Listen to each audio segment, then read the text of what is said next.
Assalamualaikum warahmatullahi wabarakatuh. Bang Nuim, apa kabar? Alhamdulillah, waalaikumsalam warahmatullahi wabarakatuh. Taqabbalallah minna wa minkum, taqabbal ya karim. Eid Masya Mubarak. Allah. Eid Mubarak, takabul karim, minal aidin wal faizin. Maaf kata Bang Nuim, ini maklumlah radio ini banyak ngomong ini suka banyak salah gitu Bang Nuim. Begitu Bang Nuim. Ya, bukan. Saya teringat Eh, pertama kali waktu bekerja di BBC London Ya. itu, jadi kebetulan pada Idul Fitri itu jumpa sama mereka dari siaran bahasa Arab. Itu siaran bahasa Arab di BBC itu adalah siaran bahasa asing yang besar. Ya, mereka punya 70 orang Mantap. penyiar. Ya, jadi kawan-kawan dari Indonesia bilang sama orang-orang Arab ini, oh, minal aidin wal faizin. Mereka bilang, ada ya. Kifas. Minal aidin, nggak pernah dengar. Itu. Jadi saya bilang itu ibaratnya kita mengatakan taqabbalallah minna wa minkum, taqabbal ya karim. Karena zaman Rasulullah itu katanya kalau habis puasa itu selalu dikatakan kalau jumpa taqabbalallah, semoga Allah menerima segala atau makbul segala amal ibadat kita. Jadi minal aidin wal faizin itu wallahu a'lam bishawab. Halal bil halal juga. Halal bil halal juga. Ada di kita doang ini ya. Memang luar biasa nih Indonesia punya gaya. Dan nampaknya kalau di Timur Tengah namanya Idul Fitri ini enggak seperti di sini lah, biasa-biasa saja. Tapi kalau Idul Korban karena ya banyak pula ini kisah haji begitu menjadi lebih ramai di Timur Tengah. Nggak tahu macam mana di Australia. Kalau di Timur Tengah, juga. Bang Nuim kan pernah di sana. Sama juga. Nah, kalau kita bicara mengenai hari raya, memang hari raya Idul Fitri itu hanya 1 hari. Idul Adha 4 hari. Betul. Jadi puasa itu tidak 4 hari, tidak boleh puasa dan lain sebagainya. Jadi keistimewaan. Tapi ada 2 perayaan lah di dalam Islam itu. Yang utama Idul Fitri, kembali kepada fitrahnya. Idul Adha ya sebagai Idul Kurban juga. Jadi ya itulah.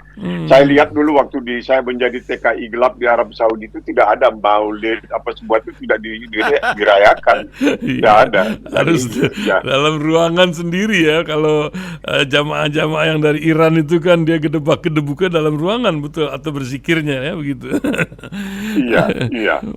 Bang Nuim, kapan ini saya dengar juga di beberapa tempat di Australia atau di New Zealand ya baru hari ini melaksanakan Idul Fitrinya. Apakah di Australia demikian juga atau cemana Bang Nuim? Tidak, sebenarnya majelis imam istilahnya itu di Imam Council sudah memutuskan hari Senin kemarin. Itu merupakan hari Idul Fitri pertama karena puasanya pada tanggal 1 Maret digedapkan 30 hari karena selalu kita katakan bahwa dalam Islam itu ya, bisa puasa 29 hari, boleh puasa kadang-kadang 28 hari. Tetapi kalau 27 hari yang satu itu mesti dibalas karena ceritanya itu ada hadisnya subuh itu biru'yati wal aftiru biru'yati. Jadi puasa dengan melihat bulan dan berbuka ketika melihat bulan. Nah, yang menariknya kalau di Melbourne itu salat Idul Fitri kemarin itu diselenggarakan di pusat kota, di taman. Ada taman di pusat kota Melbourne itu. Ini sudah berulang kali dilakukan. Pernah juga Jumat di situ. Dan itu mendapat izin dari pemerintah daerahnya, pemerintah kotanya diberi izin umat Islam untuk salat di situ di pusat kota, di Flagstaff Garden namanya. Pusat kota. Jadi itu parkirnya bagaimana Bang Nuim itu? Ya, itu cari sendiri. Banyak, tapi jangan salah, di sana angkutan umumnya cukup baik. Oh, itu. Ada tram, ada bus, ada kereta api, dan itu berhentinya di mana-mana, boleh dikatakan dekat. Gitu. Jadi tidak menjadi persoalan kalau orang memang tidak mau membawa mobilnya ke kota. Jadi bisa ditinggalkan di rumah atau di stasiun kereta api, dan dari itu naik kereta api, ada yang naik tram, ada yang macam-macam, dan itu teratur sekali. Terus kita juga heran kalau kereta apinya dikatakan 9.21 ya 9.21. Entah bagaimana itu caranya. Iya, dibuat sedemikian rupa sehingga betul-betul memudahkan. Dulu kalau kita mau naik tram itu tinggi. Dan ini kemudian menimbulkan masalah bagi orang-orang yang sudah uzur. Nah, maka tramnya diubah. Stasiun tramnya dibuat sedemikian rupa, ada platformnya, tramnya dibuat juga dengan sedemikian rupa sehingga orang yang uzur pun tidak akan kesusahan untuk naik. Jadi betul-betul penguasa itu adalah abdi rakyat, Abdi rakyat. public servants. Itu abdi rakyat, bukan kebalikannya. Mereka bukan dipuja, tidak, tapi mereka adalah abdi rakyat. Itu ceritanya begitu. Itu yang penting karena penguasanya tuh pada ikut pendidikan gitu, dan ijazahnya asli mungkin ya, dan juga maaf, dan juga dan juga ini apa namanya, saya ingin singgung pula ini Cina ya, macam mana kemajuannya yang sudah luar biasa. Mereka mengatakan Cina menjadikan pendidikan menjadi pondasi utama dari pembangunan. Ini luar biasa ya. Orang ini apa macam mana ya Bang Nuim melihat pola pendidikan sebuah negara akan mempengaruhi kemajuan sebuah negara di masa depan. Seperti Hiroshima meleduk, orang Jepang cari berapa sisa guru. Begitu juga ketika Gaza kemarin mulai memulih, dicari mana guru yang bisa mengajar lagi. Masya Allah. Apa yang Bang Nuim melihat dari pemikiran ini dan berbanding bagaimana dengan Indonesia yang nampaknya silakan Bang Nuim. Jadi kita mengatakan subhanallah juga, artinya begini.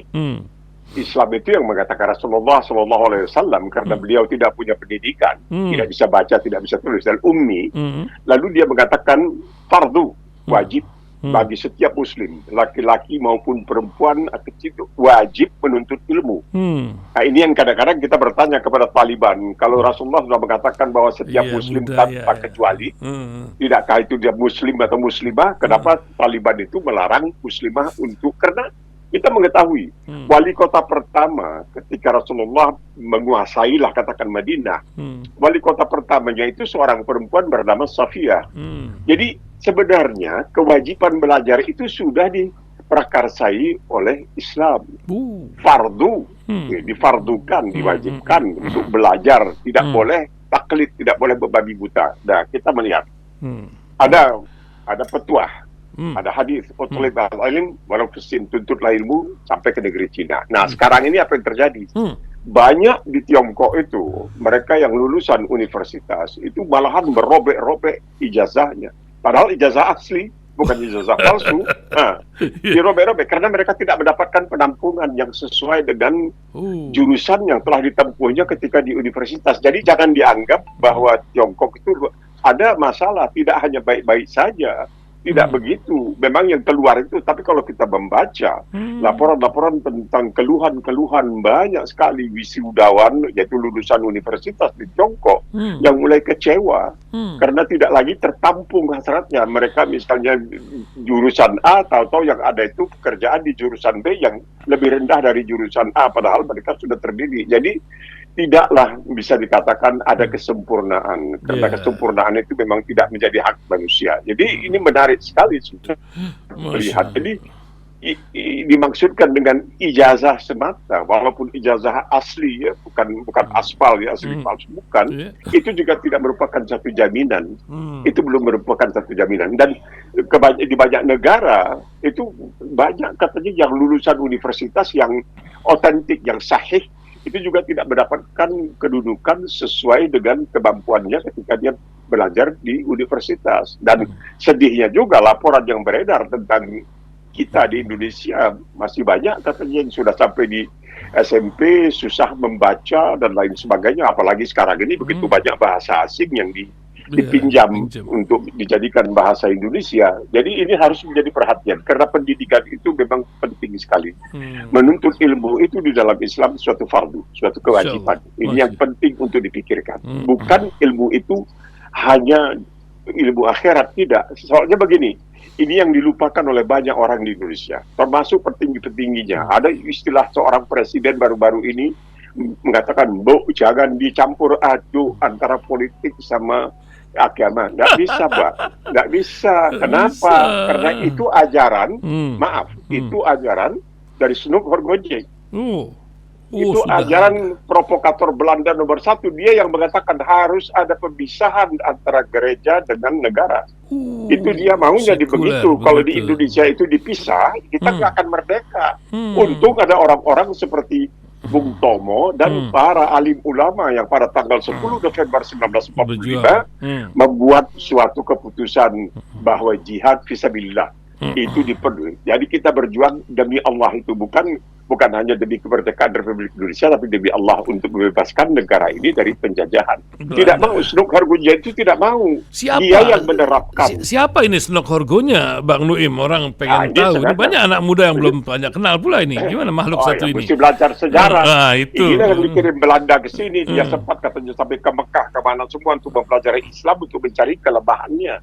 Nah, itu dia sampai kepada keputusan jangan dicampur aduk. Dan itulah. Ini memang ini ada ajaran dari Martin Luther juga waktu dia memisahkan, akhirnya pisah antara gereja Katolik dengan Protestan itu. Ya, begitu. Jangan campur aduk antara soal kenegaraan dan soal keagamaan. Tidak bisa dalam Islam. Islam mengatakan itu sejalan. Rabbana atina fid dunya hasanatan wa fil akhirati hasanatan wa qina azabannar. Ini yang tidak bisa dia. Jadi kita melihat, kita baru saja menyelesaikan ibadah bulan Ramadan. Tapi ingatlah, wahai pendengar Rasil yang mulia, yang saya hormati, yang saya segani, kalau ada kesalahan ucapan saya mohon maaf, bahwa Islam itu mengajarkan dunia akhirat. Jadi kalau orang Melayu mengatakan angin barat, gelombang barat, perahu layar muatan syarat, kalau Tuhan ingin selamat, pakailah dunia untuk akhirat. Nah, jangan ikuti Belanda. Itu. Jangan ikuti itu. Snok Horgoja itu bahaya itu. Pater Beek, Snok Horgoja itu orang-orang jahat itu. Dia maunya kalau kita bisa terus-terusan terjajah. Karena kalau tidak ada 1945, ya proklamasi tinggal proklamasi. Tapi perbuatan hakikinya adalah ketika arek-arek Surabaya di bawah pimpinan Bung Tomo dengan pekikan Allahu Akbar melakukan perlawanan sehingga tewaslah seorang jenderal Inggris. Tidak banyak Inggris kehilangan jenderalnya di dunia ini walaupun dia melakukan penjajahan di mana-mana. Satu, ketika melawan itu yang disebutkan pemimpin ya, penebus atau juru selamat di Sudan, Jenderal Gordon tewas di sana, dan kemudian satu tewas di Surabaya. Nah, ini ingat, ya kemauan Snok Horgoja adalah jangan campur aduk antara politik dengan agama. Jadi maksudnya supaya dia bisa terus berkuasa dan melakukan penghisapan. Jangan lupakan saudara-saudara apa yang dilakukan oleh Belanda. Ini selalu kita lupakan ketika orang yang bernama Jan Pieter Zonkun menguasai Pulau Banda, masuk ke Pulau Banda, itu ada 5.000 penduduknya Muslim semua. Dia bantai hampir 4.000. Dia datangkan algojo dari Jepang, bayaran untuk menghabisi umat Islam. Banyak orang dari Banda itu sekarang kalau terkenang itu menitiskan air mata karena begitu banyak. Tapi kita diam. Kita seakan-akan menganggap itu tidak terjadi sesuatu. Padahal ya, karena apa? Karena yang jadi bangsanya itu Muslim seperti yang terjadi di Gaza.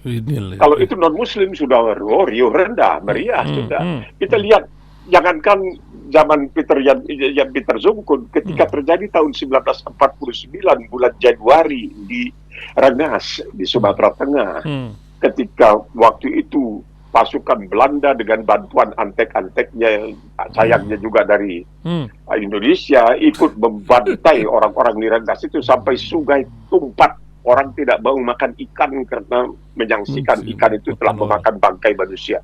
Tapi tidak ada yang menyebutkan, sehingga seorang mahasiswa S3 dari Swiss ketika dia melakukan penelitian di Leiden, dia menemukan dokumen tentang pembantaian di Rengat. Dia mengatakan, apa jadinya? Kenapa Indonesia diam saja? Kenapa Soeharto waktu itu diejek habis-habisan karena melanggar hak asasi manusia dan lain sebagainya? Tapi mereka tidak mengatakan, oi, kamulah biang pelanggaran hak asasi manusia. Kamu lakukan terhadap manusia-manusia biasa tanpa pandang bulu, kamu habisi. Nah, inilah kita. Jadi masalahnya memang kita berhasil digiring.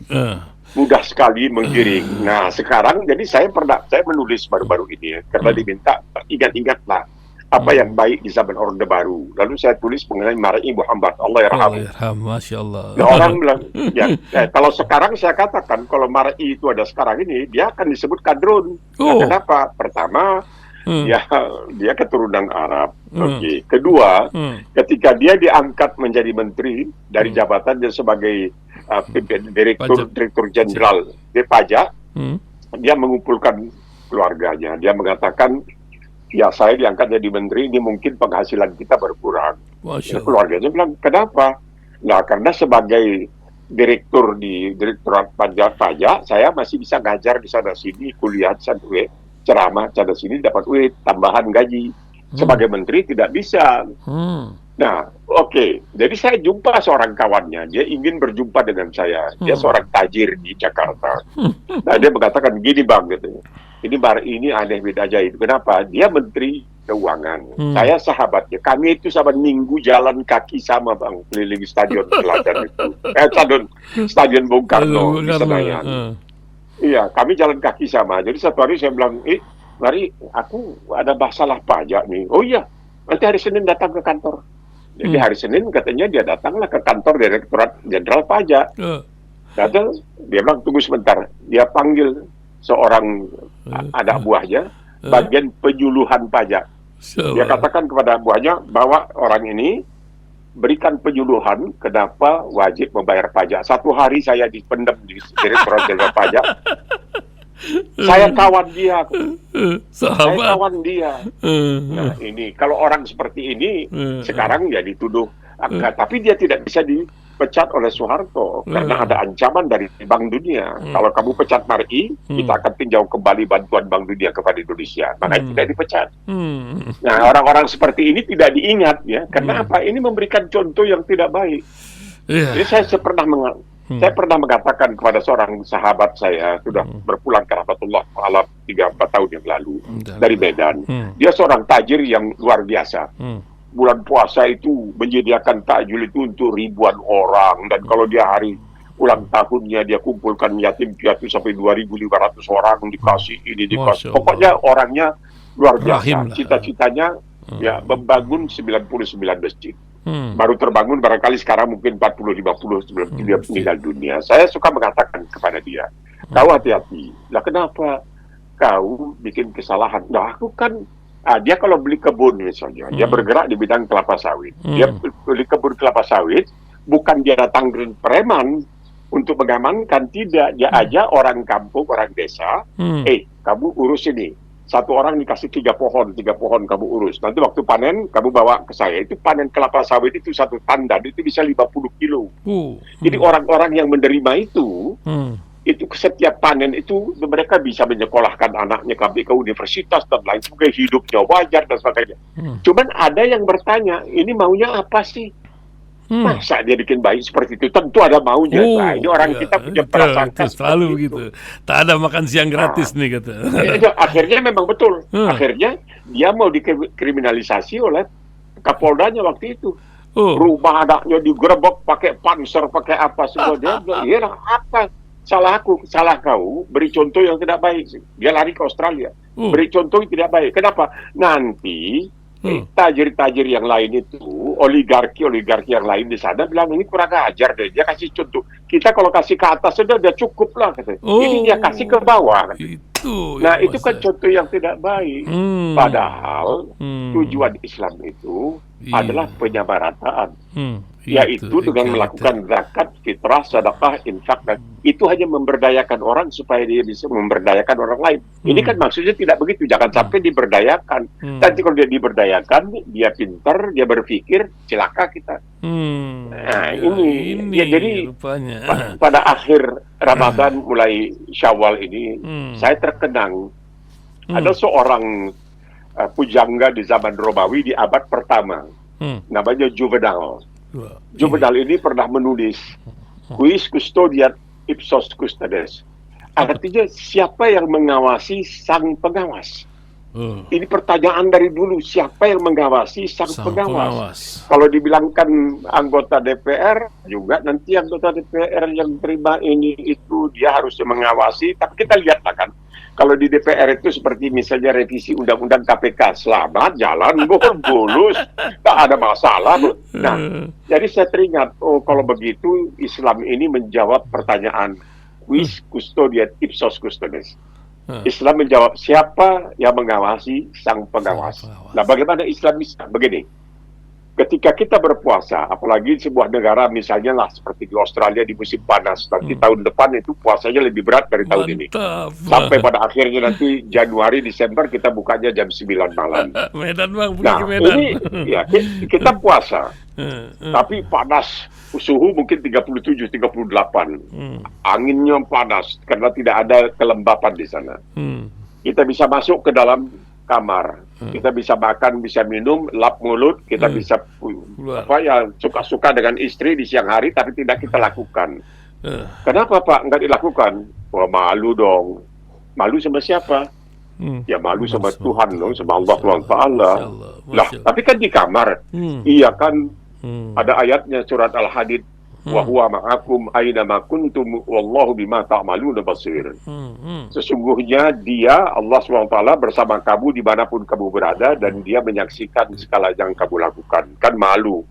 Puasa, ngakunya puasa, tapi tak tahu masuk ke kamar, makan dan minum, dan senang-senang dengan istri, lalu ngaku puasa kepada orang lain. Malu dong dilihat Tuhan. Nah, kalau kamu malu dilihat Tuhan pada bulan puasa, padahal kamu bisa melakukan apa yang istilahnya itu adalah kejahatan yang sempurna, the perfect crime, melakukan kejahatan dan tidak mungkin diketahui oleh orang lain kecuali diri kita sendiri atau saksi yang ada di kamar itu, tapi tidak kita lakukan. Padahal ada jaminan tidak akan ketahuan.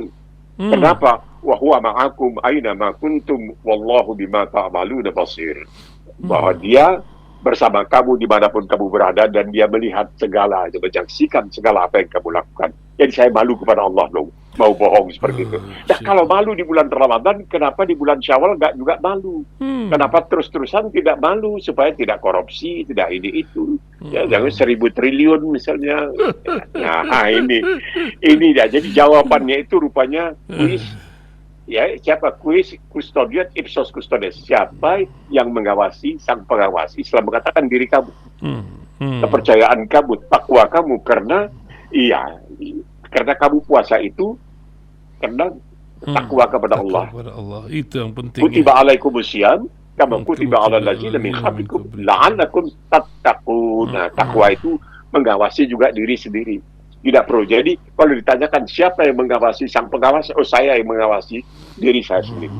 Itu yang terpenting di dalam ajaran Islam yang sangat realistis. Ya, luar biasa, luar biasa. Bang Nuim biasanya sering mengamati perkembangan-perkembangan di dunia, Bang Nuim. Ini banyak terjadi sebagaimana perubahan strategi Yahudi terhadap Gaza dengan narasi-narasi mengubah cara untuk menguasai Gaza. Nampaknya para teroris ini masih terus berjuang dengan narasi-narasi baru. Bahkan enak aja ngomong itu. Pekerja mau dikirim ke Indonesia, bahkan dibikin demo-demoan di dalam Gaza sendiri. Luar biasa permainan urat saraf ini. Kepengaruhkah masyarakat dunia dengan gaya Benyamin yang nyaho-nyaho ini? Apa yang Bang Nuim lihat? Belum lagi urusan di belahan dunia lain, nampaknya juga tidak baik-baik saja sedang terjadi. Dunia ini memang luar biasa. Turki misalnya sekarang gejolaknya luar biasa. Bagaimana Bang Nuim lihat buat pencerahan pendengar kita, Bang Nuim? Ya, kita kan sekarang ini kita yang dibebani, untuk menebus kezaliman yang pernah dilampiaskan terhadap umat Yahudi oleh Barat, oleh non-Muslim. Itu. Sekali lagi, kita yang dibebani untuk menebus kezaliman yang pernah dilampiaskan oleh Barat, yang non-Muslim, terhadap umat Yahudi. Itu kezaliman yang sangat luar biasa. Bahwa dalam perang salib pertama yang membiayai pasukan dari Eropa itu untuk berperang melawan Muslim di Yerusalem, itu dibiayai seluruhnya dengan pengutipan dari orang-orang Yahudi yang berada di sana. Mereka itu dizalimi sedemikian rupa. Mereka dizalimi ketika kekuasaan Muslim di Andalus, di Cordoba, di Spanyol tamat riwayatnya dan diambil alih oleh gereja. Mereka dizalimi, dipaksa untuk mengubah agamanya. Bukan masa Jerman saja ya, begitu. Betul, dari sebelumnya. Seorang pendeta Yahudi di Turki waktu itu zaman Khilafah Utsmaniyah bernama Safitri, dia menulis surat kepada orang-orang Yahudi di Eropa. Oi, datang ke negara Islam, datang. Di negara Islam ini tidak ada paksaan, kamu tidak perlu mengubah agama kamu. Kamu tetap bertahan sebagai orang Yahudi, kamu boleh berusaha dan lain sebagainya. Nah, ini kezaliman ini mereka puncaknya ketika Perang Dunia Kedua. Mereka melihat sekian juta katanya umat Yahudi yang dihabisi oleh Jerman, oleh Nazi. Dan mereka merasa berdosa karena mereka telah memberikan peluang untuk itu. Nah, sekarang untuk menebus ini, mereka bilang ya sudah, gampangnya apa? ya umat Islam kita korbankan, karena kalau yang mati itu Islam seperti di Rohingya, di Uighur di Cina, Rohingya di Myanmar, orang nggak bisa bilang apa-apa. Sekarang ini di Gaza lebih 50.000 nggak apa-apa, karena yang tewas itu Muslim. Orang Muslim itu fatalis katanya. Mereka itu fatalis. Karena memang dikatakan kullu nafsin dha'iqatul maut, mereka itu pasti mereka mau itu nggak apa-apa. Ya ini jadi mereka bisa berbuat segalanya. Sekarang lebih 50.000 yang sudah mati. Dan terus menerus habis Gaza sekarang mereka melakukan di tepi barat. Dan tidak ada yang bisa berbuat suatu apapun. Karena ditambah lagi dengan bully ya. Ini bully ini si Trump ini. Dia mau ngambil tanah hijau Greenland, dia mau ini itu. Sekarang ada perlawanan. Kita lihat hikmahnya. Sekarang sudah terjadi perundingan antara Jepang, Korea Selatan dan Tiongkok. Sudah mulai kelihatan ya. Yang dia takuti adalah Rusia, karena Rusia punya persenjataan nuklir. Jadi ini kan bully, padahal harusnya yang kuat itu melindungi yang lemah, bukan melakukan penindasan terhadap yang lemah. Bukan itu bangkitnya Islam itu, makanya Islam itu tidak disukai ketika tiba diturunkan di Mekah itu karena masyarakat Quraisy yang sangat zalim, yang disebutkan sebagai orang-orang jahiliyah itu melakukan penindasan yang sangat luar biasa terhadap mereka yang lebih lemah. Ini tidak diterima di dalam Islam. Dalam Islam itu yang kuat harus mengayomi yang lemah, bukan kebalikannya. Jadi kita tidak usah heran. Bagaimana di Gaza, mungkin saja nanti akan mereka usir semuanya dari Gaza, nggak ada masalah. Mereka bisa, kenapa di dalam bulan Mei tahun 1948 mereka bisa masuk ke Palestina begitu saja, lalu diambil semua tanah Palestina, orang Palestina berapa puluh ribu, berapa ratus ribu melarikan diri terbirit-birit, dan setelah melarikan diri dari sana karena kebengisan Israel tidak diperbolehkan untuk kembali ke Palestina. Dan tidak ada yang bisa berbuat satu apa, karena seperti yang dikatakan oleh beberapa pengamat, ketika Amerika menegur Israel, mengatakan, kenapa kamu lakukan hal itu terhadap bangsa Palestina? Israel bilang, kamu berkaca atau enggak? Maksudnya apa? Apa yang telah kamu lakukan terhadap bumi putra Indian di Amerika? Oh iya juga. Ketika Amerika juga mengatakan hal yang sama kepada Nazi waktu itu dalam Perang Dunia Kedua, Nazi juga mengatakan, jangan saya enaknya ngomong, berkaca dong, apa yang telah kamu lakukan kepada bangsa Indian, bumi putra Indian kamu, mana gak kedengaran sama sekali. Dibikin film itu menunjukkan kejahatan Indian, padahal tanah mereka yang dia habisi. Bagaimana kamu telah menghabisi bison itu, semacam sapi, yang merupakan sumber utama bukan saja makanan untuk bangsa Indian, tetapi juga untuk membuat pakaian di musim dingin, untuk membuat tenda di musim dingin. Dibunuhi begitu, kemudian kepada mereka diberikan selimut yang sudah dikasih benih-benih penyakit yang tidak pernah dikenal di Amerika Utara itu, sehingga mereka bermatian. Nah, itu perbuatan orang seperti di Amerika, tidak terlalu hebat. Jangan percaya. Kita baca memang bahwa sesungguhnya manusia itu diciptakan sama dan lain sebagainya, itu self-evident ya. Itu bohong. Kenyataannya mereka melakukan kezaliman yang sangat luar biasa. Jadi kalau dalam hal ini ya mereka sepaham dong. Yang zalim itu suka dong melihat zalim yang lain. Karena dia merasa terhibur. Bukan aku saja yang zalim, kok orang lain juga zalim. Nah, tapi itulah makanya Amerika itu tidak bisa bikin apa-apa terhadap Israel. Dan itu yang berani barangkali menghadapi Israel pada waktu itu hanya John Kennedy. Itu pun dia akhirnya apa boleh buat. Akhirnya dia harus tewas di tangan seorang asasin. Ini jadi kita melihatlah semua ini, bahwa ini adalah permainan. Dan insya Allah kelihatan sekarang ini akan terjadi perubahan-perubahan yang mungkin akan sangat menarik bagi kita. Kita tunggulah tanggal mainnya. Karena memang Al-Quran itu mengatakan kamu tidak boleh kehilangan kesabaran dalam soal ini. Allah itu irsyad, tidak pernah lalai. Jangan sangka Allah itu lalai. Sekarang kita lihat bagaimana gempa itu kok jadi 7,7, padahal dulu itu hanya 5, sekian. Sekarang jadi begitu banjir di mana-mana, termasuk di tanah air kita sendiri di Jambi dan mungkin di tempat-tempat lain. Mungkinkah gempa kita Myanmar ini, bersabar, kita tawakal. Betul. Mungkinkah gempa Myanmar ini sebagai contoh seperti di Aceh dulu menyebabkan persatuan bangsa, karena junta militer ini kan memiliki warga 5 juta Muslim di antara 50-an juta rakyat Myanmar. Apa yang Bang Nuim lihat dari Burma, Myanmar dan Yangon sekarang ini dengan junta militernya, Bang Nuim? Ya, itu kan yang menariknya begini. Ketika terjadi penindasan kezaliman terhadap Rohingya Rohingya. oleh junta militer. Itu saya ingat Aung San Suu Kyi yang disebut sebagai pejuang demokrasi, HAM dan sebagainya tampil di depan mahkamah internasional di Den Haag. Pembela habis-habisan. Tahu-tahu pulang dia dimasukin dalam penjara. Nah itu satu contoh saja.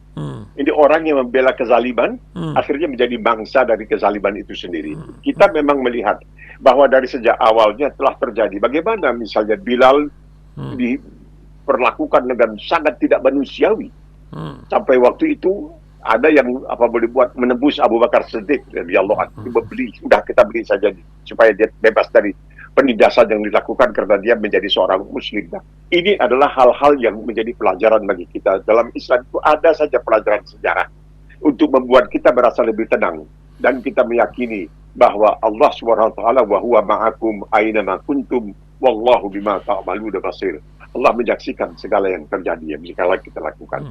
Jadi kita mohon bersabar karena seperti ada pernah dikatakan, ya kita pun kata dia mengatakan orang muslim itu usahanya mereka itu punya keyakinan bahwa segala yang hidup itu kullu nafsin dha'iqatul maut. Segala yang hidup itu akan merasakan kematian. Jadi mereka pikir daripada mati konyol, lebih bagus mati karena melakukan sesuatu yang berarti. Jadi, wahai kaum muslimin yang kebetulan menjadi pendengar radio Silaturahim, jangan putus asa. La ta'asu min rauhillah. Tidak boleh putus asa. Tidak boleh putus asa dari pertolongan Allah SWT. Ini semuanya merupakan bagian dari cobaan hidup. Di zaman lalu lebih dahsyat daripada ini yang dihadapi oleh umat Islam. Dan kita survive istilahnya. Tapi kita tidak boleh berputus asa dan terus kita menekuni ajaran agama yang sangat luar biasa ini. Luar biasa. Pencerahan yang luar biasa. Ini Ramadan baru saja selesai. Sedih kita harusnya. Apa yang Bang Nuim bisa ingatkan di bulan Syawal ini? Motivasi apa setelah kita di charger di bulan Ramadan ini untuk 12 bulan atau 11 bulan ke depan yang bisa kita lakukan? Mungkin ada nasihat-nasihat dari seorang warga senior Bang Nuim Hayat yang banyak ditunggu oleh pendengar kita. Silakan Bang Nuim. Ya, ini betul, banyak orang kan begitu selesai Ramadan, memang dia menikmati Idul Fitri. Taqabbalallahu minna wa minkum. Semoga Allah menerima. Tapi mereka sedih. Karena katanya kesempatan untuk beramal ibadat dengan pahala yang berlimpah ruah itu adalah di dalam apa yang disebutkan di dalam Islam itu sultan di antara bulan-bulan, yaitu bulan ke-9, bulan Ramadan. Tapi tidak berarti bahwa amal ibadat kita di luar Ramadan tidak dipahalai. Oleh sebab itu tidak berputus asa. Insya Allah kita berdoa kepada Allah SWT untuk dimungkinkan melaksanakan ibadah Ramadan yang lebih baik di masa yang akan datang. Sebab apa? Karena sebagai seorang muslim itu bukan berarti statis. Rasulullah mengatakan menjadi muslim itu bukan statis, tetapi berkembang. Sehingga hendaklah hari ini engkau lebih baik dari hari kemarin, dan hari esok engkau lebih baik dari hari ini. Nah, ini yang kita perjuangkan sampai kita mencapai Ramadan berikutnya. Semoga Allah SWT memberikan kesempatan kepada kita untuk kembali melakukan ibadah yang luar biasa. Di bulan yang penuh rahmah dan hikmah ini. Inilah bulan ketika diturunkan Al-Quran sebagai hudalina sobaina, sebagai pedoman, sebagai bimbingan hidup kepada manusia. Dan itu tidak berarti bahwa hari-hari lain itu tidak. Setiap menit, setiap detik di dalam Islam itu adalah perbuatan yang dipantau terus, yang disaksikan terus. Kita memanfaatkannya sebaik mungkin. Karena ini bukan berada di tangan kita. Ini menunjukkan bagaimana kita sebagai Muslim memang betul-betul patuh kepada ajaran kita, yaitu Al-Quranul Karim dalam bentuk Islam yang merupakan rahmatan lil alamin. Masya Allah, Masya Allah, Masya Allah. Terima kasih Bang Nuim Hayat. Sekali lagi Aid Mubarak. Mudah-mudahan Allah memberikan keberkahan, panjang umur dan kemanfaatan yang banyak. Amin, amin, amin. Kullu am wa antum bikhair. Assalamualaikum warahmatullahi wabarakatuh. Waalaikumsalam warahmatullahi wabarakatuh.